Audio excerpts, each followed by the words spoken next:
So guys, bumili ako ng takoyaki doon sa labas. May street food kasi guys, pag Monday to Friday, mayroon sila. So ngayon, ang ginawa ko is bumili ng takoyaki. So the time check is 12 midnight. Wala kasi kami ka lang kasing koda guys, wala sila dito.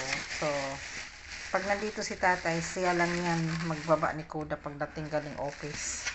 So ngayon, ito yung ating takoyaki.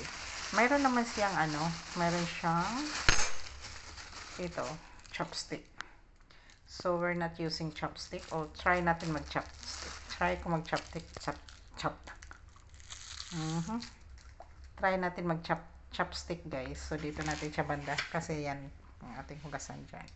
So ito bali apat siya, bali 60, apat 60 yata yun, 60 or 65, something ganyan. So ayun, ito try natin. So makikita natin yan guys, isa, dalawa to isa, dalawa, tatlo, apat. Yan, bali apat siya. So ang laman nito is pusit. Kakainin ko muna. Yummy. Kaya guys, midnight snacks. Takoyaki.